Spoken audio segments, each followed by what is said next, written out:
everyone, and welcome to Loose Framing Podcast. I have an exciting opportunity today to be your special guest host. Jesse Brock, you guys know me as the co-host, but today I'm hosting our episode, and with me as my co-host is Diana Castillo.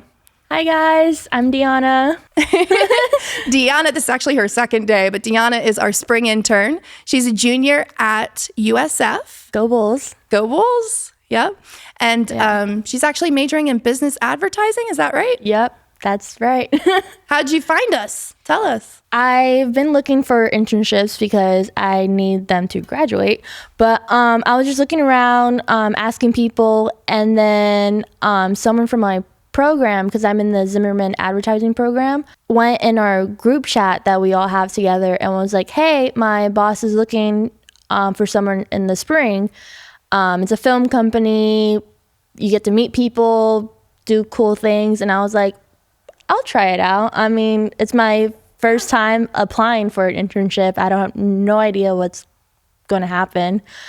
But yeah, now I'm here. It worked out. I'm glad I took the... We are so happy you're here. Yeah. And it's very outgoing and ambitious of you that you are on our podcast. I know. Second day you're here. This is my second day. I started 2 days ago. Woo!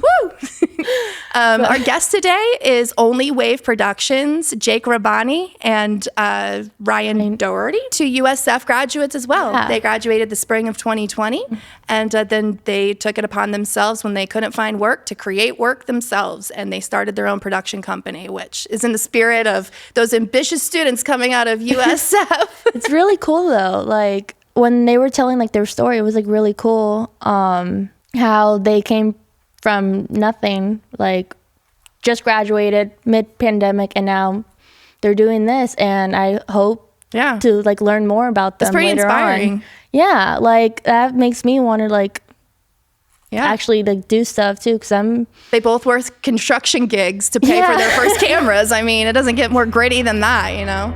So anyways, we have a really exciting episode coming up for you guys. Tune in.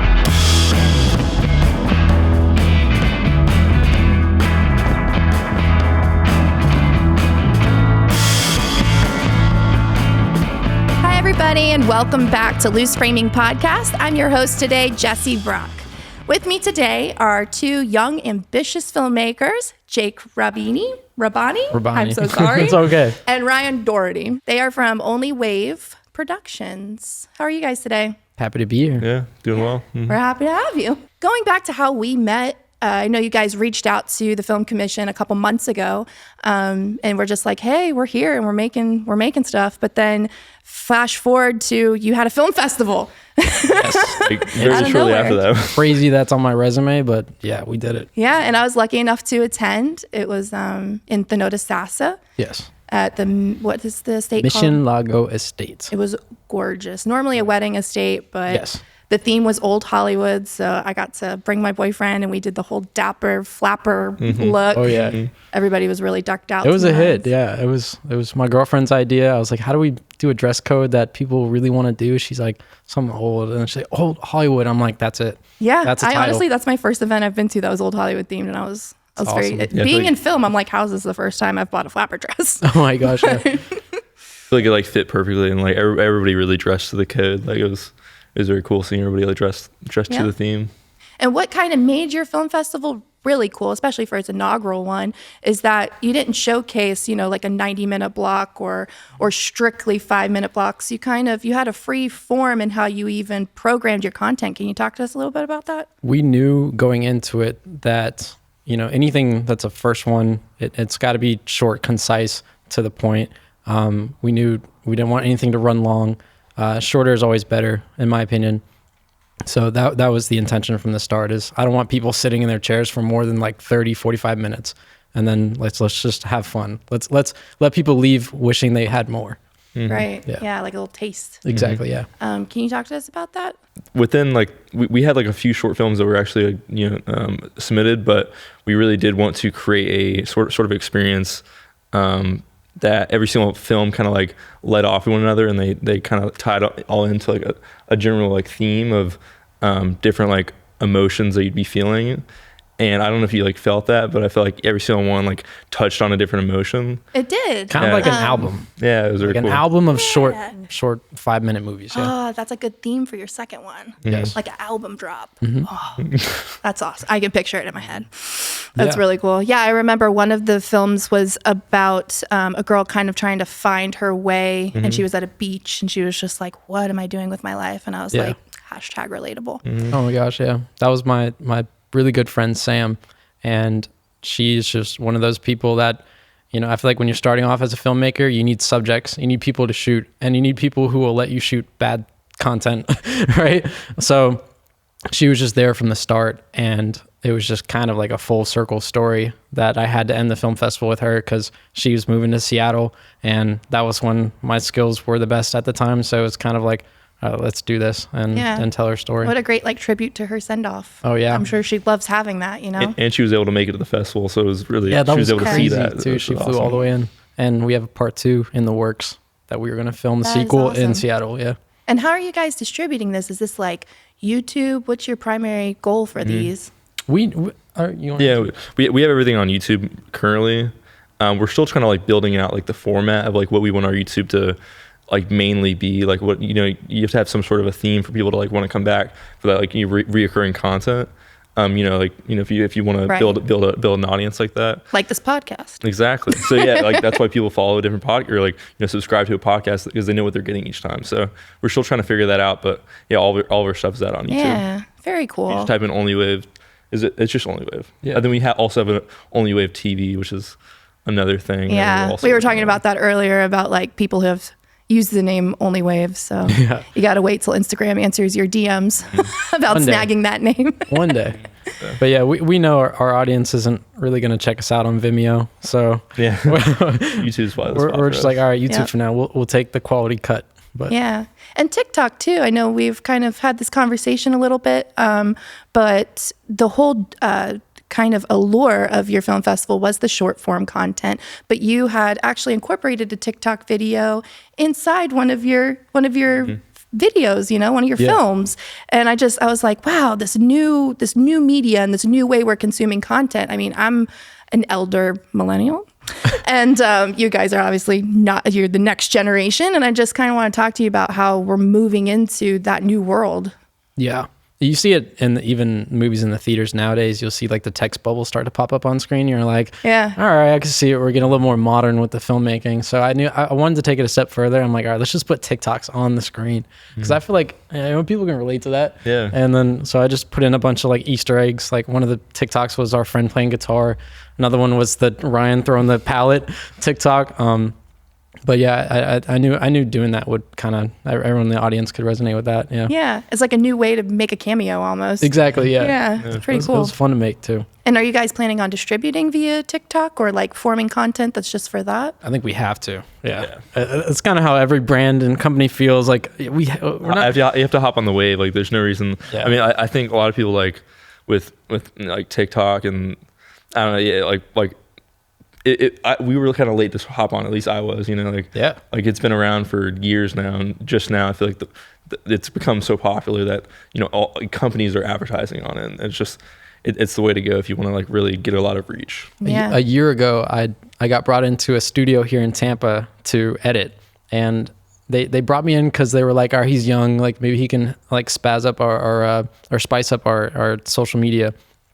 And the founder was like, "All right, so what do you got?" And I'm like, "TikTok." And he's like, and I could tell. I'm like, "All right, Big older here's the guy. age gap." I'm like, let me experiment with it. So I did a couple TikToks. They didn't work, and then like I kind of went with Only Wave after that. And then I got a call back like 3 or 4 months later, and he's like, "Hey, I got a client. They want TikToks. Can you help me out?" And I'm like, "I got you, yeah," because that's Yeah. it. Like everyone's hopping on. They know that's where the viewers Yeah. are. And if you're not on those platforms, you're kind of obsolete. I mean, Yeah. you got to roll with the punches, you know? We're experiencing that ourselves with like TikTok and Reels and all of it. You got to get in front of eyes. And I think that that's a great skill set you're bringing to the area, you know, Yeah. and all these projects. And like I said in the spotlight, I think it's a good lesson to creators out there that, you know, people are coming for the stories. They're like, it's really cool to see celebrities coming to TikTok and not being successful because they're like, oh, we don't care. Like, we want real people. We want that reality television, because that's what TikTok really is just everyday people making really funny content or really meaningful stuff. It's really interesting. Yeah, it's like the everyman of social media right now. You know, everything lands on Facebook like 3 months later, but it really just starts at TikTok. So that's where you're going to get all that gritty content. But let's back up a little bit to how you two met. So Jake. Yes. So sorry. You are originally from Naples, and Ryan, you're from Lake Wales area. Wales, Lakeland. I grew up in Lakeland, but I moved to Lake Wales recently. Yeah. So you're both Florida boys? Yes. But you met at USF. Talk to me about that. Yeah, Ryan and I both went the Greek route and joined a fraternity. That's how we met everybody at USF. So, and then we both picked up cameras and started practicing with our fraternities, because fraternities always want content, rush videos, whatever it is. So it was good practice. And so we knew of each other. We saw each other's work, and we kind of competed against each other.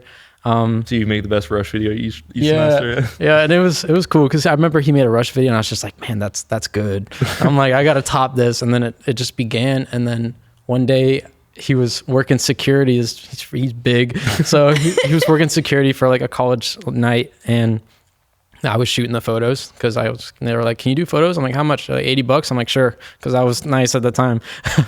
And he saw my camera, came right up to me. He's like, hey, you do this? And I'm like, yeah. And he's like, oh, I know your stuff. Yeah. And then we followed each other, and then he's like, well, let's work.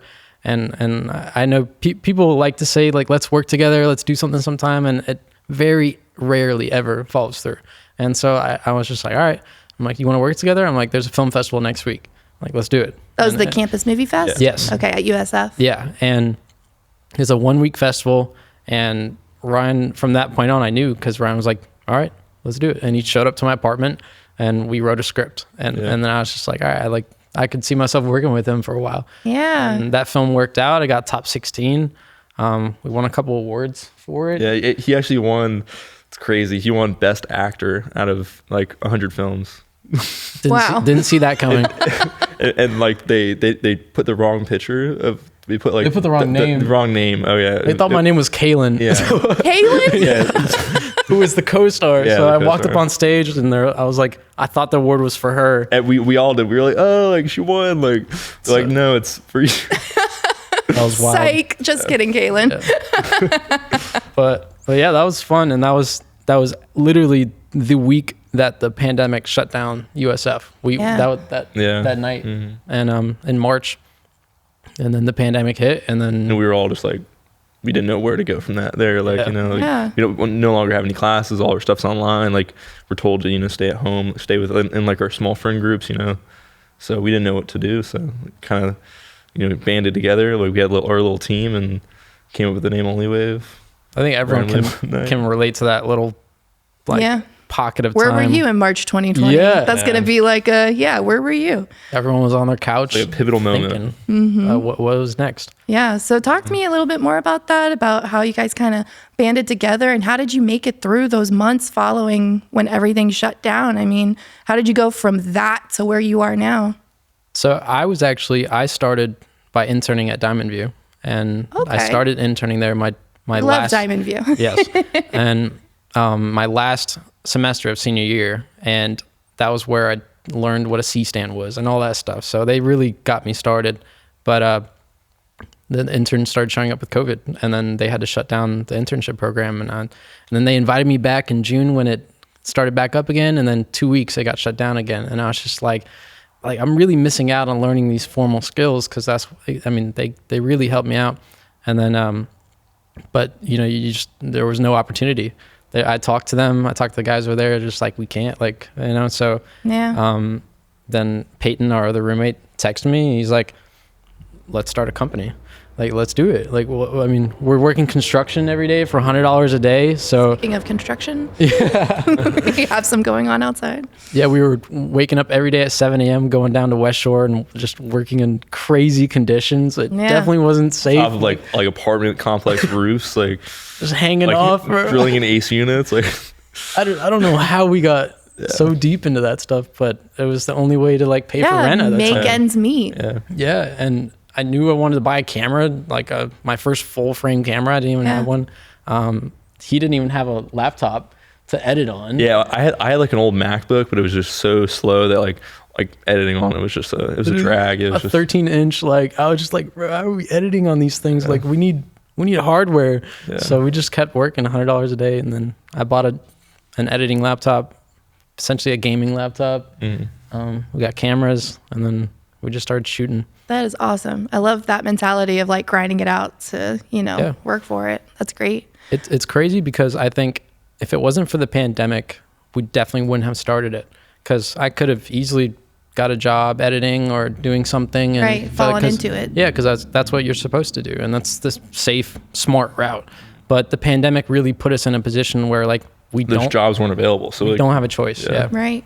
It was do or die. Or do it ourselves. Yeah. So, for real. And now looking back, I'm almost thankful, because I can never see myself like working. I like working for myself now, and it's addicting. Yeah. It's a great feeling for sure. I think COVID just brought out a lot of entrepreneurs like that didn't even know they could be entrepreneurs. Yeah, like pushed you to the limits, and then you were like, wait, I can do this. Yeah. I am doing this. Yeah, it was always. I mean, my mom told me, she's like, if you can make it through this, you can make it through any time. So that was really the message and the motto at the time.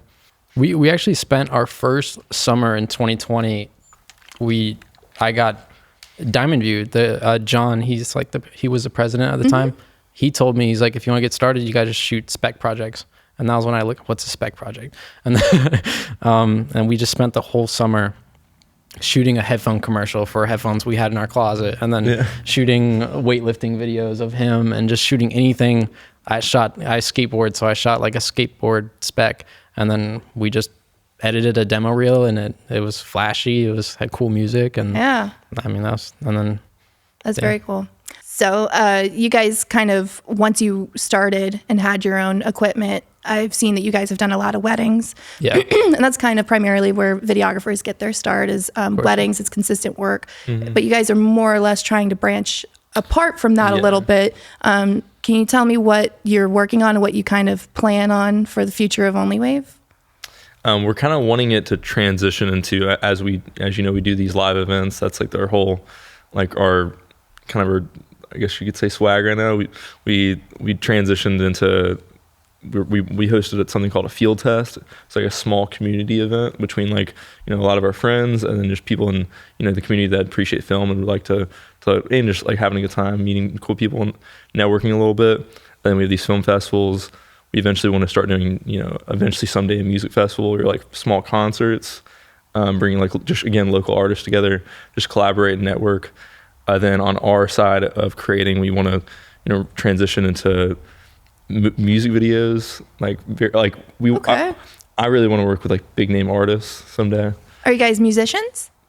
A little bit. He is a little bit. I like to, like a lot. Most of my films that we showed, I did all the soundtracks myself. Oh, okay. So like I love making music. I'm not. What do you play? Guitar, drums, piano. Nice. Very cool. Pretty much a little bit of everything. Yeah.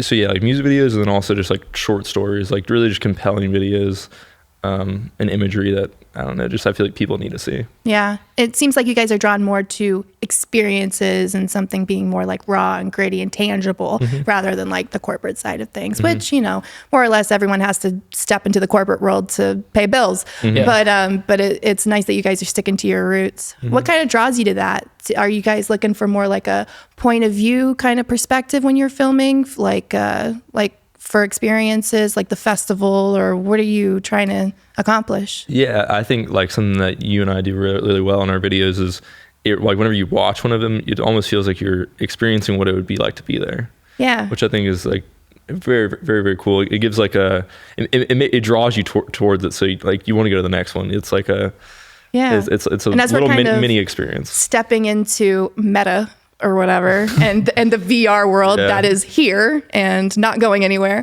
Do you guys think that you'll be diving more into those virtual experiences, or is that something on your radar? I think we have to. Yeah. But I really want to emphasize, like I remember talking to Ryan about, what can Only Wave be about? This was a conversation a long time ago where I was like, what if all of our content is about putting the phone screen down and going out and doing. So he's like, what, we're gonna tell people with our videos to stop watching our videos? And I'm like, maybe, because I spent pretty much the whole first 20 years of my life, I'm 24 now, like avoiding concerts, avoiding social. Like I was such an introvert, and I was just like, I'm not gonna go to a concert because I know I won't like it.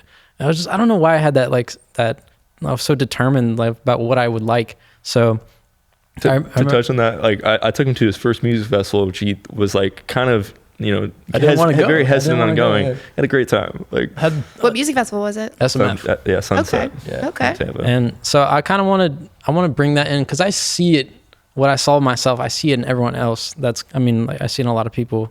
They're kind of like, oh, I know what I don't like. And I'm like, you just got to try it. Like, you got to try it. That's, if I can make content that kind of brings people into a new world of art or a new school of thought, or like something, that really brings you in. It's like, I never thought I'd like this before, but I'm here and I'm happy I'm here. Yeah. That's a cool reaction. Mm-hmm. This makes me think like there's someone out there and they're going to watch your video and they're going to be like, I want to make stuff like this. Mm-hmm. Like I don't not only want to experience this, but I want to create what they're creating. What was that moment for you? I'll start with you, Ryan. But you're saying like what inspired you? What was it that you did or were interested in that you were like, content is king and I want to be able to create something that's memorable and magical? And I don't know, just watching films like growing up. I don't know. I feel like I always had I just loved movies. It's like its own little escape. It's like its own little like you to perceive something from a different perspective than you otherwise never, like you never see something through like a lens like, or like a screen like that. Like I don't know, movies just, they play out these stories that. Do you have any favorites that like? A lot of the like Tarantino films. Okay. Just like that, like very over the top type of action and whatnot. Yeah, with Django like that dark humor. Yeah. I mean, yeah, the bright blood aesthetic. Yeah, he has some very. I love like Pulp Fiction, all those like. Mm-hmm. But yeah, no, I think the whole cinema experience has always just been like very enticing to me, and I love it. So. I think we can all three relate to that. Yeah. We wouldn't be in film if we didn't like movies. What about you? Interstellar, Christopher Nolan, but most of all, my favorite creator, Hans Zimmer. He does all the music. Yeah. He did it for Batman. He did it for like my favorite video games too. So he was Lion King for me. Yeah. He's everywhere. Kung Fu Panda was like my favorite childhood movie. Yeah. He did the music. I found that out later and I'm just like, of course. But I remember watching Interstellar, and I came out of that, it was 2014, and I was a junior in high school, and I came out of that movie theater and I was just like, I was just in a world. I was immersed. That was the most immersed I've ever felt into anything. And I remember coming out and thinking, I want to be an astronaut. So I'm so serious. So like I started learning like what's relativity, and then I was like learning about physics, and then I became obsessed with it. And then I went to school studying physics. That was my first major. It took me a year of calculus and to realize that I didn't like. It's not the science, it's the filmmaking that I was. So then I was okay, I'd rather pick up a camera than, read this physics textbook. I loved it. I still love physics, but the ability to inspire a kid to be an astronaut, I mean, that's something that's the power of film right there. That's exactly what we're trying to incorporate into everything we make. I'm like, who's going to watch this, and what are they going to be inspired to do after? And so, but definitely the music, the organs, everything about that. I was just goosebumps every time. Yeah. Well, this has been an awesome conversation. I'm very excited to see what Only Wave brings in the future. Before we wrap it up, can you just tell us where we can find you? At Only Wave TV on Instagram. That's our main message, right? Our main platform right now. Yeah. That's the main hub. Yeah. Well, I'm already following you guys. Sweet. You guys should too at home. And thank you for being here today. Thank you for having us. Yeah, thanks for having us. Thanks. We'll be right back. What is your favorite movie? My parents basically raised me in like all the 70s, 80s, 90s stuff, like movies, music. So the good stuff. Yeah. Yeah. Like I'm very like old at heart, I guess. Yeah. And one movie that my dad would always suggest to watch was Die Hard, especially around Christmas time, because it's like Die Hard's a Christmas movie. It's 100%. It takes place Christmas Eve, Nakatomi Plaza. But I just love it because it's like action. It's Bruce Willis and Alec Rickman, like amazing. If someone wants to watch like a powerful action movie, I guess I'm like, Die Hard's like the first thing that comes to my mind. Yeah. But I'm also a huge Marvel fan, like MCU, Captain America, Iron Man, all that jazz. I'm obsessed over. I saw the new Spider-Man movie, No Way Home. Yeah. 3 times in theaters within a month. That's the definition of Die Hard. I saw it once and it was really, really good, but I saw it did not see it 3 times. Cried 2 out of the 3 times.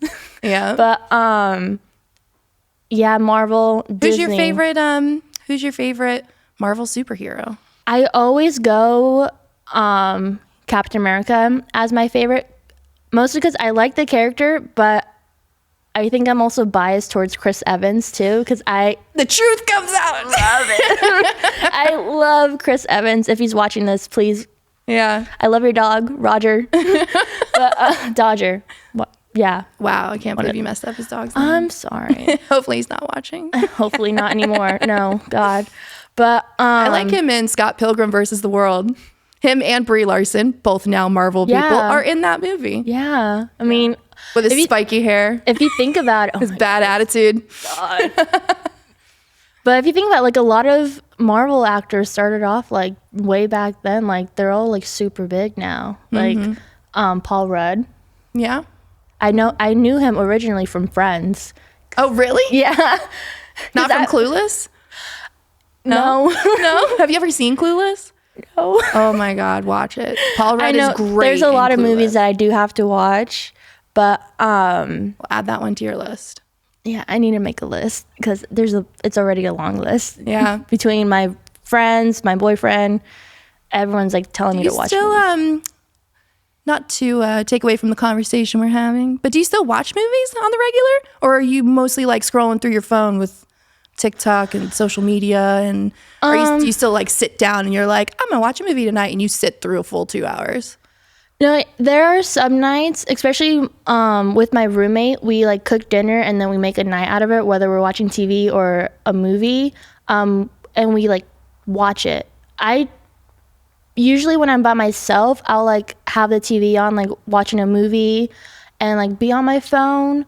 But I actually don't like being on my phone that much. Like TikTok, I'm obsessed with. Obviously, everyone is. Yep. But no, if it's a movie and a movie that I really like, I would watch it and like occasionally like look at my phone. But yeah, TikTok is actually surprisingly very cinematic nowadays. I follow a girl, I cannot remember her name. I will put it in the description of this podcast when I do remember her name. But she recreates scenes from Tarantino movies and she kind of puts her own spin on it. She recreates scenes from Wes Anderson movies and she does it really, really well. She's so funny. And she also does her original content too, but it got me to thinking like there's different ways you can kind of like digest that same style, you know? Yeah. It's like almost kind of not dumbing it down, but kind of like putting it in a palatable form so that more people and new audiences are experiencing those directors, and kind of watching that short form content kind of inspires people to be like, oh, okay, I'm going to watch these movies now. Thank you for tuning in to this episode of Loose Framing Podcast. Stream us anywhere you can find podcasts, and you can also watch us on YouTube. Make sure that you follow us at Film Tampa Bay. Thanks, guys. Thanks, guys.